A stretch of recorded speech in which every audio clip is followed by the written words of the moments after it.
Welcome to the Limit Free Life Show. I am Michelle Perkins, your host. I bring you tips, advice, and guest stories about creating work you love. Whatever type of career or business you have or want, I want to help you find more meaning, money, and happiness. Now we are live from Hollywood. Hello, hello. Welcome to another episode of the Limit Free Life Show. I'm your host, Michelle Perkins, and doing a solo show today. We're going to talk about reimagining 2020. It is middle of the year, and 2020 has been a doozy of a year. So we find ourselves maybe not following our plan from January, and finding ourselves in a kind of a quandary. Do we just wait till it's over, or do we just really put the pedal to the metal here and make this year really count? And I think what really drove me to want to talk about this today is a friend of mine who I was speaking with, and her business has been thriving through this. And she just said, 2020 is going to be the best year I've ever had. And I thought, wow, okay, so whether it is or it isn't, that's a great mindset and a great vision and goal to put forth for the rest of the year. So I kind of wanted to harp on that a little bit here. And I know you could be in, if you're listening to this, you could literally be in any state of mind and in any situational, state right now. There's so much going on, and people are in so many, they're in flux, they're in different places, they're rethinking, some are doing fine, some are not. And so I understand that. And I feel like if we could kind of all just stop, take a deep breath, step back, look at what's going on, and replan, revision, and regroup, we'll be in a really good place to take the rest of this year forward in a positive and, just really ambitious way. And so let's just jump in, because I think it's an important thing to think about right now. And I've been having a lot of conversations with people about their vision, and a lot of people stepping back. Maybe they're on furlough, maybe they're not working, in the same way, and they're taking some time to think about the future. And that's really, this is, if nothing else, this has caused us to think, how are we going to do a lot of things in the future, do our work, manage our money, all kinds of things, enjoy life, enjoy our relationships, whatever it is. So people collectively have taken a step back and decided, I'm going to relook at things. And even if I'm going to continue doing what I'm doing, or even if I'm desperate for just a job right now, I'm still going to look past that, and I'm going to think about what is a great, empowering, awesome, bold vision for my future. So I would say now is a great time to really think big, even though the world feels, in many ways a little more scary than it did before. It's still, there are opportunities galore. So it's really how you choose to look at it. And there could be some realities happening that are not pleasant, but in the overall bigger long-term picture, what kind of a vision can you set for yourself and for your life and for your work? So when I heard that 2020 was the best year ever for this friend, I thought, well, 2020, we should all probably be striving for 2020 from this point on, regardless of what happened in the last 6 months, for this to be our best year ever. That could mean a lot of things, right? It doesn't necessarily mean your best work year ever, your best money year ever, but best year ever. So defining these things, what is that? Maybe you're spending more time with your kids. Maybe you're learning how to relax. Maybe you're finding hobbies that you haven't done in forever. Maybe you're finding new ways to make money. Maybe you're spending a little time actually learning some things about money. Maybe you're learning to invest, maybe some other things. So visioning is so crucial. And a lot of people have trouble with it. That's the other thing I'm hearing, is I really want to do something that feels more satisfying, more fulfilling, more meaningful. But I don't know how to find it. And I'm seeing that a lot. People doing all kinds of things because they have time, and taking all kinds of courses and doing all kinds of programs that are meant to uncover what it is that we want to do with our lives. And actually, making some progress, but also getting a little confused. And so it's a hard question. What do you want? What do you want to do with your work and with your career? And how would you change it? It's big. It's really big, overwhelming kind of deal. So let's break that down a little bit, because it can also be a really fun kind of exercise to look at what you want. And I think when it starts feeling overwhelming, that's when you take it back and you say, okay, what is in my heart? What would get me excited? What would be something, if I look back on my life, what's happened in my life that maybe I want to, good or bad, that maybe I want to teach other people, or maybe, I want to influence what happens in the next part of my life. There's so many ways to look at this. So it is a big question. It can be overwhelming. And when it becomes overwhelming, I think that's when you want to step back and say, okay, maybe I just want to stop learning for a minute and just check in with my own soul and my own heart and see what are the things, brainstorm, what are the things that matter to me? What do I enjoy? What do I love? What have I done in the past that's made me happy? These are some of the questions that are a little simpler to answer, and they're more specific to you, so it's a little bit easier. And then you can get back to thinking about it on a more macro level. So I'm seeing people shift. I'm seeing people asking themselves a lot of questions. And I'm seeing people getting in touch with what they want, or trying to anyway, really making that effort, which is going to pay off for sure, even if it feels overwhelming now. The little nuggets and ahas that you find along the way on this journey are going to inform what happens, in your future and what decisions you make. So it's a really good quest to be on right now, whatever age, whatever stage you're in. Maybe you're close to retirement and you're trying to figure out, should you retire now and start on a second chapter or third or fourth chapter, whatever that would be, post-retirement. And so it doesn't matter where you are along the work spectrum, that you can ask these questions at any point. If you love what you've been doing, how do you keep doing it? How do you do it in an expanded way? If you don't love what you've been doing, how do you change it? Where could you go? What could you find that would make you happier? So there are a lot of ways to go about this. And I have a few things that I want to talk about to help you if you're asking yourself these questions, if you're getting a little bit confused. So there are so many new businesses starting up right now. There are so many people asking themselves, what are my values? What do I care about? And where can I align those values with a company or with something that I start myself? And that's a really important question. So people are challenging themselves to make change, and that's exciting. So I want to give you a few tips here.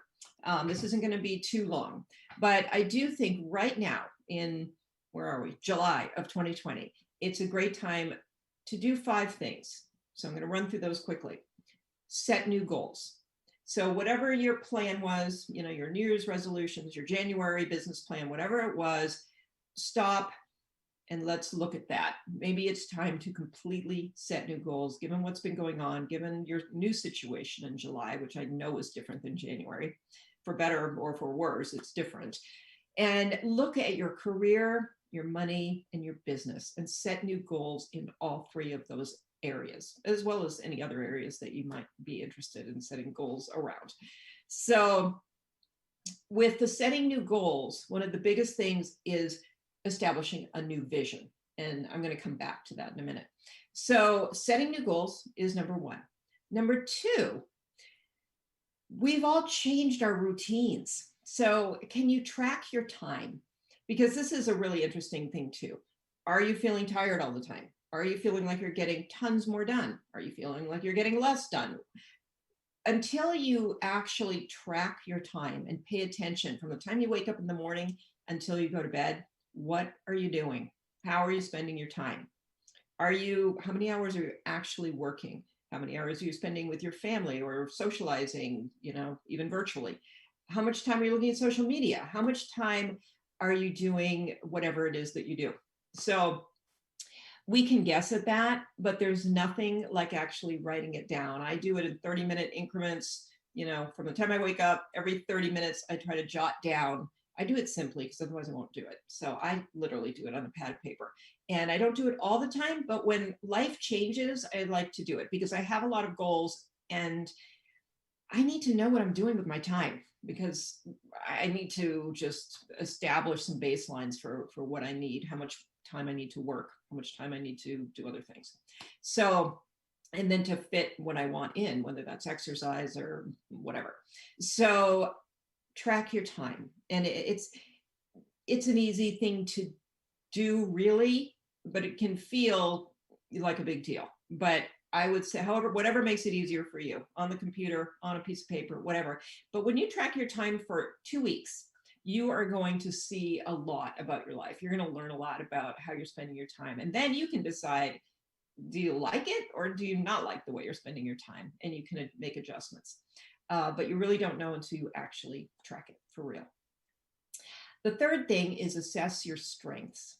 And whenever you're thinking about doing, new things in life, big, bold things, you need to know your own strengths. You need to know who you are and what you're great at. And one of the things that I love, I've got several ways to do this. I like assessments. I think it's a great starting point. It's not the end of the search, but it's a good beginning of the search. So when you're trying to think about yourself, you can't always see yourself the way other people can see you. You can't always see yourself the way an assessment will understand you. So I like StrengthsFinders. I have it right here, StrengthsFinders 2.0. They've changed the name. So I think it's just StrengthsFinders now. I'm not sure. This is an older book. That's a great assessment. And if you buy the book, the assessment's in the back. I talk about this a lot.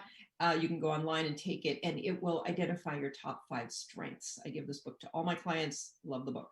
And that's a great starting point. I also have a new assessment myself, a limit-free life career assessment that will help you to discover a lot of things, more about your strengths, more about what motivates you, what kind of environment you most want to work in, all kinds of things, the pace you like, the lifestyle, business models, how you do a lot of things show up in this assessment, and it's going to be really a brilliant one. I'm very excited about starting to introduce this to people. And so that is another assessment that I love. I've got a branding assessment, a money assessment. All of these are ways that you can start understanding who are you, where's your expertise, what do you stand for, what do you care about, what are your values, where should you be, what are your skills, how does your experience help you to do certain things. So assessments are great. Assess your strengths and other aspects of work that will help you find that place, whether it's in your own business. Even if it's in your own business, you want to assess your strengths so you can be doing the things that you are, most equipped to do.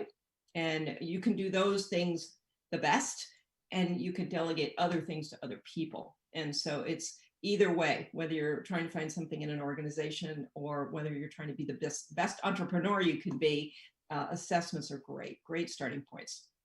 That was number 3. So we had setting new goals, tracking your time, assessing your strengths. And I'm throwing everything in that bucket of strengths, but there's more that you want to assess. And number 4, staying optimistic. This is a time when we need to stay optimistic, and we need to do that however we can, whether that's finding the good news out there, finding the stories of people who are doing well and figuring out how they're doing it, adopt some of their strategies, journaling, exercising, music, meditation, dancing, whatever it is that energizes you and helps you to see the bright side and the better perspectives out there. That's really important. I was reading some things and thinking about John Lewis, who just passed, our congressman and former congressman, and what a history he had. And he was such an activist from so long ago and had, some major challenges. I mean, was beaten up and all kinds of things. And yet he stayed so optimistic. And I found it fascinating because most of us don't go through the same things he went through. And if he can stay optimistic through everything that he was seeing around him and working toward, and he stuck with his passion and doing what he felt compelled to do from a very, early start, he stuck with that through his entire life and worked so hard at it. And so I thought, there is no excuse for not staying optimistic, even if it feels rough out there. We can find that. So it is really important to find the ways. And so it's kind of up to you. You can get help with that. I certainly help people with that all the time. I help people who are in career transition to stay optimistic through long searches with a lot of rejection, business owners who are taking a while to ramp up, who are, really not making the money that they want to make for a while before they do. We have to stay optimistic through all of these things. And so finding ways to do that is crucial. So that was number 4. And number 5 was take action. Whatever it is, this is the other thing that I do see is people enjoying this process of visioning and coming up with, what is my purpose and what do I love, and coming up with some new ideas for careers or for businesses, but not necessarily taking action. And when you take action, you move the needle. Even if the action you take is the wrong action, you've learned something, you've moved the needle. And from there, if the action that you took, good or bad, it just puts you in on the next rung of the ladder. So you have to take action, whether you're ready or not ready. If you've waited until you're ready, you've probably waited too long. So when you're doing these things, when you don't feel ready, that's probably right. So that's when I think, that uncomfortable feeling means you're taking action when you should. And so whatever your ideas are, find some action steps that you can take, and that will really, really help.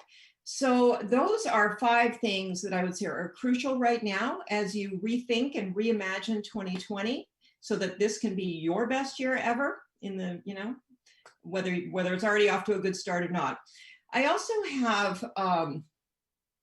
a worksheet that I would love to gift to you. And there's some information on reimagining 2020 on my website, limitfreelife.com. So you can go to my blog section. It's the most recent blog. Click on that, and then you can click on a worksheet at the end of the blog. There's a little link to that, and that is a worksheet designed to ask you very specific questions. I think there's 10. About, a variety of things, stepping back. How can you step back from your life right now so that you can reimagine? Because if you're in the weeds, it might be really hard to do. So how can you take some time to step back so that you can look at things from a different perspective? How to organize all the projects that you have going on. What are those projects? I recently did this. I was feeling a little like I was running as fast as I could and getting nowhere. And so I took a look at all the projects I had and I just laid them all out on a spreadsheet. And man, there were a lot of them, too many for me to be able to do right now. And I was trying to do that. And so organizing your projects, prioritizing, seeing where you can align with your values in various ways. And so there are a bunch of different questions on there, 10 questions about a variety of things so that you can move forward in reimagining 2020 and setting a new plan. So once you have a new vision for 2020, you can create a new plan and you can go forward and take action for the rest of the year and really make this year count. So I really, we have all been under a fair amount of stress and confusion and wait and see and all kinds of experiences this year. It's been really interesting. And so I think we take that now, we're a little more settled, and we move forward in a really big, bold way. And if you don't have a big, bold vision for yourself, and that doesn't mean something where you have to kill yourself. That could mean anything. That could mean whatever is important to you. This really, when you get down to it, is about you discovering you. And if nothing else, if there's a little time in 2020 for you to discover more about yourself, more about what you want, more about what you love, more about what, the hopes and dreams you have for your own life, this year will have been well worth it because we don't get that many opportunities to step back and do that. So do it now and create the new plan. Go get my worksheet from my blog, limitfreelife.com. use that worksheet to answer some key questions. There is a point in there, I think, where I tell you, if you don't have a big, I'll stop saying big, if you don't have a beautiful vision for this year going forward, and maybe it extends beyond this year, but for your life or for the next 3 years, if you don't have that, if you can't articulate it, see it, imagine it in your mind, now is the time to get that taken care of. So whether it is through vision boarding or writing a vision out or speaking a vision into your phone. I love that when you actually do a little video of yourself talking about, where you see yourself in 3 years. I did this at a big event I was at, and it was so cool because we had to hold the phone and speak as if it were a year from today. And then to say, oh, wow, in this year, this happened, and kind of just go through all the things that you want to see happen. And it's really interesting how you just start talking and you start imagining what the year could look like. And so all of these are kind of fun ways to vision. But it's important to have a vision. If you don't have that, if you don't know your vision and you don't know why that vision matters to you, it's two things, your vision and your why. But if you're tuned in to what your vision is, what you want, and how it looks, how it really looks, like you're visualizing it, you can see yourself dressed and working and ready to go in this vision. If you can do that and you can get super clear on why that vision is important to you, what will happen as a result of achieving that vision, how will you be taking care of your family, where will you be traveling, what matters to you that makes that vision so important. Those two are key. If you can clearly see those, then you can create a plan, and then you will work the plan because it matters enough, and you can check in with that why and keep checking in with that vision, and that roadmap is going to guide you. So go for it. 2020 is a long way from being over, and it could be your best year yet. And if you need any assessment help, any coaching help, any accountability, any help with creating that vision and figuring out how to create a plan from it, I would love to hear from you. You can reach me at michelle@limitfreelife.com. I have a lot of resources and a lot of programs and ways to help people do this. And so I would love to hear from you. And if you just want to have a free strategy call with me, we can do that, a 30-minute call. You can tell me something about what you're thinking about, something we're having some challenges, and we can very efficiently work through some of that together. And it's always good to have support. It is always good to reach out when you're making changes in your life to somebody objective who can see a different perspective and help you see a different perspective. So thank you so much for joining us today. Love doing the Limit Free Life show, and thank you, ubngo.com. And listeners, please go for it. Take care of that visioning this week. Go to my blog, get the free worksheet to help you, and see you next week.